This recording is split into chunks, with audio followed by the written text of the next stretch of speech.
श्री गणेशाय नमः। नमस्कार दोस्तों चंद्रमा हमारे दैनिक राशिफल में काफ़ी महत्व रखते हैं। 2.5 दिन में चंद्रमा अपना स्थान बदल देते हैं। उस हिसाब से हम पर चंद्रमा का अच्छा या बुरा प्रभाव दिखता रहता है और उसी तरह से हमारा दिन भी गुजरता है। तो चलिए देखते हैं इस दिन चंद्रमा आप पर किस तरह का प्रभाव डालने वाले हैं। इस दिन चंद्रमा आपकी कुंडली में चौथे भाव में रहेंगे। जी हाँ, चौथे भाव में चंद्रमा का होना अच्छा नहीं होता, तो इस दिन आपको थोड़ा सावधान रहना जरूरी होगा, सावधानियां बरतनी जरूरी होगी। ये समय आपके लिए मिला जुला भी साबित हो सकता है। इस दिन अगर आप पैसों का निवेश करना चाहते हैं तो सोच समझ कर करें, और अगर टाल दे तो बहुत ज्यादा अच्छा रहेगा। इस समय में कुछ मामलों में सावधानी बरतना जरूरी रहेगा। किसी तरह की लापरवाही आपको इस समय में महंगी पड़ सकती है। इस दिन आपको सिर दर्द की शिकायत रह सकती है। आप मानसिक रूप से थोड़े परेशान दिख सकते हैं। इस समय में चंद्रमा आपके मस्तिष्क को प्रभावित करेगा और चंद्रमा की स्थिति अच्छी नहीं है। आपके कामों में रुकावटें आएगी, लेकिन समय बहुत बुरा भी नहीं होगा। बस थोड़ा सावधानी और समझदारी से काम लेना होगा। सावधानी बरतनी जरूरी रहेगी, नहीं तो आप किसी गलत नतीजे पर पहुंच सकते हैं। इस समय में आपके बिजनेस के क्षेत्र में दिन ठीक ठाक सा रहेगा। कुछ अड़चनों का सामना आपको करना पड़ सकता है, लेकिन फिर भी धन के क्षेत्र में दिन अच्छा रहेगा। बस कहीं निवेश करना है तो सावधानी जरूर बरतें। किसी अच्छे व्यक्ति से सलाह जरूर लें। बिजनेस से जुड़ी किसी तरह की समस्या आज आपको थोड़ा परेशान कर सकती है, लेकिन कोई बड़ी कठिनाई का सामना नहीं करना पड़ेगा। इस समय में आपके नौकरी के क्षेत्र में, आपके काम के क्षेत्र में काम का प्रेशर आप पर ज्यादा रहेगा, लेकिन आपके काम की प्रशंसा भी होगी। आपके काम को सराहा जाएगा। इस समय में आपके बॉस के साथ रिश्ते अच्छे रह सकते हैं।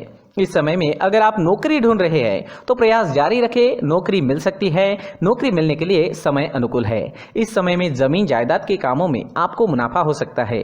इस समय में अगर आप कोई नया वाहन खरीदना चाहते हैं या फिर कोई बड़ी वस्तु लेना चाहते हैं तो समय इन प्रकार से इन चीजों के लिए ठीक ठाक रहेगा, अच्छा तो नहीं कह सकते। इस समय में आपके भौतिक सुखों में वृद्धि होगी। कोई नया सामान घर आ सकता है। इस समय में आपकी इच्छाएं कई मामलों में पूरी हो सकती है। अगर स्टूडेंट्स की बात करें तो स्टूडेंट्स के लिए ये समय मिला जुला सा रहेगा, ना ज्यादा अच्छा ना ही ज्यादा बुरा। आप पढ़ाई में पूरी तरीके से कॉन्सेंट्रेट नहीं कर पाओगे। आपके मन में इस दिन कई प्रकार के विचार आ सकते हैं। आपका ध्यान बाहरी दुनिया में ज्यादा रहेगा और फिर पढ़ाई करना थोड़ा मुश्किल हो सकता है, लेकिन ठान ले, निश्चय कर ले तो आप कोई भी चीज कर सकते हो। और आज आप जितनी भी विद्या ग्रहण करोगे वो आपके काम जरूर आएगी। ये एक खास बात रहेगी। आपकी मैरिड लाइफ इस समय में बहुत अच्छी रहेगी। एक दूसरे को समझने में आसानी होगी। पार्टनर से एक दूसरे को बहुत अच्छी तरह से समझ लेंगे। मैरिड लाइफ एंजॉय करने के लिए समय अनुकूल है। अगर लव लाइफ की बात करते हैं तो लव लाइफ के लिए भी आज का दिन आनंद से भरा रहेगा, रोमांस से भरा रहेगा, काफी शुभ रहेगा। पार्टनर्स के बीच अच्छा तालमेल रहेगा। लव लाइफ के लिए भी हर प्रकार से दिन अनुकूल ही है। आज आपकी सेहत भी ठीक ठाक रहेगी। फिजिकली आप काफी फिट रहोगे, लेकिन मेंटली थोड़ा डिस्टर्ब रह सकते हो। मानसिक परेशानी, थोड़ा तनाव और सिरदर्द की शिकायत आपको रह सकती है। किसी चीज के बारे में टेंशन हो सकता है। कोई चीज आपको काफी परेशान कर सकती है। बाकी स्वास्थ्य से जुड़ी कोई समस्या नहीं रहेगी। पुरानी परेशानियों में भी आपको आराम मिल सकता है। आज एक बात का ध्यान जरूर रखें, चंद्र के चौथे घर में होने से आपको चिड़चिड़ाहट होगी। छोटी छोटी वजह से आप झगड़े भी कर सकते हो। तो इस दिन इस तरह की बातें दिखाई देती है तो आपको शांति बनाए रखनी है ताकि मामला वही खत्म हो जाए। और इस दिन किसी औरों के झगड़ों से भी आपको दूर ही रहना चाहिए। इस दिन आपके लिए माथे पर चंदन का टीका या केसर का टीका लगाना बहुत अच्छा रहेगा। अगर आप मंदिर जाते हैं तो 1 रुपए का सिक्का मंदिर के मुख्य गुल्लक में जरूर डालें और आपके अच्छे के लिए भगवान से प्रार्थना जरूर करें। इस दिन आपके लिए सफेद रंग का इस्तेमाल करना बहुत शुभ रहेगा और 2 अंक आपके लिए लकी साबित हो सकता है। दोस्तों, ये राशिफल चंद्र राशि पर आधारित है, लेकिन कभी कभी हमारी पर्सनल कुंडली में बाकी ग्रहों की पोजीशन कुछ इस तरह की होती है कि आपके राशिफल परिणाम में बदलाव दिख सकता है। इसलिए राशिफल को एक मार्गदर्शन के तौर पर लिया जाए तो ज्यादा अच्छा रहेगा। नमस्कार दोस्तों, व्यक्ति को अपने जीवन में सफल होने के लिए मेहनत के साथ साथ भाग्य का साथ होना भी बहुत ही आवश्यक होता है। अगर व्यक्ति का भाग्य उसका साथ देता है तो कम मेहनत में ही अधिक सफलता प्राप्त होती है। परंतु कई बार ऐसा देखा गया है कि व्यक्ति के जीवन में कई ऐसी घटनाएं घटित होती है जिसकी वजह से उसको बहुत सारी परेशानियों का सामना करना पड़ता है। और इस स्थिति में व्यक्ति को बिल्कुल भी समझ नहीं आता कि ऐसा क्यों हो रहा है। दरअसल आपके घर में ही कुछ ऐसी चीजें होती है जो हमारे भाग्य को प्रभावित करती है, हमारे जीवन को प्रभावित करती है, और उन चीज़ों के आसपास होते हुए भी हमें वो चीज़ें नज़र नहीं आती। वह चीज़ें हमारे चारों तरफ एक अजीब सा घेरा बनाकर रखती है, परंतु हम उसको नहीं देख पाते। इन चीज़ों से हमारे घर में और हमारे जीवन में नकारात्मकता फैलती है, जिसकी वजह से हमें नुकसान उठाना पड़ता है, जिसकी वजह से हमें भारी नुकसान उठाना पड़ता है। हम पूरी तरह से कंगाल हो सकते हैं। हम सोचते हैं हमारे जीवन में हमारी ग्रोथ नहीं हो रही है, लेकिन हम इन चीज़ों पर ध्यान नहीं देते। तो दोस्तों, इन चीज़ों पर ध्यान देना ज़रूरी है और वो चीज़ें अब मैं आपको बताने जा रहा हूँ। अगर आप कहीं बाहर से आते हैं और अपने जूते चप्पल इधर उधर कहीं भी उतार देते हैं तो ये अशुभ होता है, क्योंकि इधर उधर जूते चप्पल उतारने की आदत की वजह से आपको अपने जीवन में आगे बढ़ने में रुकावटें उत्पन्न होती है। इससे उन्नति में बाधा आती है। इसलिए आप अपने जूते चप्पलों को उनकी जगह पर ठीक प्रकार से रखें। दोस्तों, काफ़ी लोगों को इस तरह की आदत होती है, कहीं से भी बाहर से आते हैं, कहीं भी जूते चप्पल फेंक देते हैं, कहीं पर भी उतार देते हैं।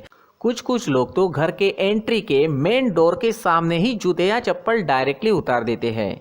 ये तो बहुत ही गलत है। साथ ही कुछ लोग जूते चप्पल उल्टे रख देते हैं, उस पर ध्यान नहीं देते। लेकिन इन चीज़ों पर ध्यान देना बहुत ज़रूरी होता है और जूते चप्पल हमारे जीवन को बहुत ज़्यादा प्रभावित करते हैं। दोस्तों, ध्यान रखें, जूते चप्पल हमेशा साफ सुथरे रखें और उनको उनकी जगह पर रखें। उनके लिए एक स्थान बनाएं, उस स्थान पर रखें। अगर कोई व्यवस्था उनके लिए की है तो बहुत ही अच्छी बात है, वहां पर उन्हें रखें, साफ सुथरा रखें। जूते चप्पलों को उनकी जगह पर कुछ इस तरह से रखें कि वो देखने में भी अच्छी लगे। अगर वो चीज़ें देखने में अच्छी लग रही है तो फिर उनसे नेगेटिव एनर्जी उत्पन्न होने की संभावना बिल्कुल भी नहीं रहेगी। तो दोस्तों, इस बात का ध्यान ज़रूर रखें। साथ ही दोस्तों, एक और बात है जिस पर आपको ध्यान देना बहुत ज़रूरी होता है। हमारे घर के छत के ऊपर जिन चीज़ों का हमें काम नहीं होता है उन्हें हम घर के छत के ऊपर रख देते हैं। ऐसा करते करते देखेंगे तो घर के छत के ऊपर कबाड़ जमा दिखता है। जी हाँ, जो चीज़ें हमें लगता है आगे जाके हमारे काम में आ सकती है वो हम घर के ऊपर रख देते हैं, लेकिन वो चीज़ें तो काम में नहीं आती। हमारे जीवन पर वो चीज़ें बहुत ही गहरा निगेटिव इफेक्ट डालती है। इसलिए हमारे घर के ऊपर का जो भी एरिया है वो पूरी तरह से साफ सुथरा रखें। जी हाँ, साफ सुथरा रखना है और एक भी बिना काम की चीज़ हमारे घर के ऊपर नहीं रखनी है। दोस्तों, नहीं तो हम जीवन में मेहनत करते ही रहेंगे और हम जितना पा सकते हैं उतना नहीं पा सकेंगे, क्योंकि ये चीज़ें हमें कहीं ना कहीं हमारे जीवन में पीछे रखेगी। इस वजह से घर के छत को पूरी तरह से साफ रखें, पूरी तरह से साफ सुथरा रखें, क्लीन रखें। साथ ही दोस्तों, हम हमेशा देखते हैं घर के ऊपर जाने के लिए जो सीढ़ियां हैं, उन सीढ़ियों के नीचे जो जगह होती है वहां पर सामान हमेशा रख दिया जाता है। वो जगह ही ऐसी है कि सामान को खींची लेती है। वहां पर आपको कुछ ना कुछ सामान मिलेगा ही। जिन लोगों को पता नहीं है उनके घर आपको सामान मिलेगा ही, लेकिन जिन्हें पता है वो लोग हमेशा सीढ़ियों के नीचे की जगह साफ सुथरी रखते हैं और एक भी चीज़ वहाँ पर आपको नहीं मिलेगी, क्योंकि अगर हम सीढ़ियों के नीचे सामान रखते हैं तो हमारी उन्नति होना बहुत ही मुश्किल है। जी हाँ, सीढ़ियों के नीचे कूड़ा कचरा कबाड़ अगर हम जमा करके रखते हैं, कोई भी सामान रख देते हैं, तो उस वजह से माँ लक्ष्मी हम पर प्रसन्न नहीं होती। माँ लक्ष्मी हमारे घर में आने की संभावना बहुत ज़्यादा कम हो जाती है। तो दोस्तों, इन चीज़ों पर ध्यान रखें। हमारे घर की जो सीढ़ियाँ होती है उनके नीचे की जगह हमेशा साफ सुथरी रखें, क्लीन रखें।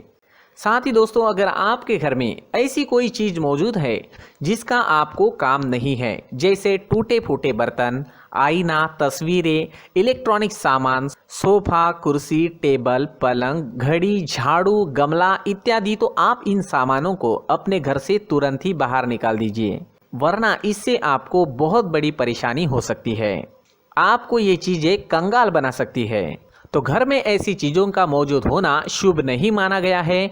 इससे धन की देवी माता लक्ष्मी जी का प्रवेश घर में नहीं होता है। इन चीज़ों से आपके घर में नकारात्मक ऊर्जा का संचार होता है और जिस वजह से व्यक्ति को मानसिक समस्याओं का सामना भी करना पड़ता है। व्यक्ति के मन में चिड़चिड़ाहट होती है और छोटी छोटी बातों पर गुस्सा आने लगता है। आप जो भी कार्य करते हैं उसमें आपका मन नहीं लग पाता है। इस व्यक्ति का जीवन घर में मौजूद इन चीज़ों की वजह से अंधकार में डूबने लगता है। इसलिए आपको घर में बिना काम की चीज़ें, कूड़ा कचरा नहीं रखना है। दोस्तों, एक और ख़ास बात है, हमारे घर में मकड़ी का अगर जाला है तो वो बिल्कुल भी शुभ नहीं है। जी हाँ, वो अशुभ माना जाता है। घर में मकड़ी का जाला होना अशुभ है। इससे आपके अच्छे दिन भी बुरे दिनों में बदल सकते हैं, क्योंकि मकड़ी अपना जाल शिकार को फंसाने के लिए बनाती है। और अगर आपके घर में मकड़ी का जाला है तो इससे घर में नकारात्मक ऊर्जा का प्रभाव अधिक बनता है और वास्तुशास्त्र के अनुसार इससे सकारात्मक ऊर्जा का नाश होना शुरू हो जाता है और घर में नकारात्मक ऊर्जा बहुत ज़्यादा बढ़ जाती है। इसलिए आप अपने घर को हमेशा साफ सुथरा रखें। कम से कम 1 महीने में अपने घर के हर कोने की साफ सफाई ज़रूर करें। जी हाँ, वैसे तो 1 हफ्ते में साफ सफाई करनी ही चाहिए, लेकिन ना हो सके तो 1 महीने में तो आपको घर पूरी तरह से साफ करना चाहिए और मकड़ी के जालों को खास करके अपने घर में बिल्कुल भी पनाह ना दें। दोस्तों, मुख्य द्वार भी हमेशा साफ सुथरा रखें। मुख्य द्वार को हमेशा सजाया जाता है, क्योंकि मुख्य द्वार से ही हमारे घर में लक्ष्मी का प्रवेश होता है। तो मुख्य द्वार को साफ सुथरा रखें और सजा कर रखें तो बहुत अच्छा रहेगा। इससे मानसिक रोग और घर की परेशानियां दूर हो जाएगी, धन की कोई कमी नहीं रहेगी और इसके साथ साथ आय के नए स्रोत भी खुलने लगेंगे। इसी के साथ और कुछ चीज़ें हैं, जैसे टूटी फूटी जो भगवान की मूर्तियां होती है वो हमारे घर में नहीं रखनी चाहिए।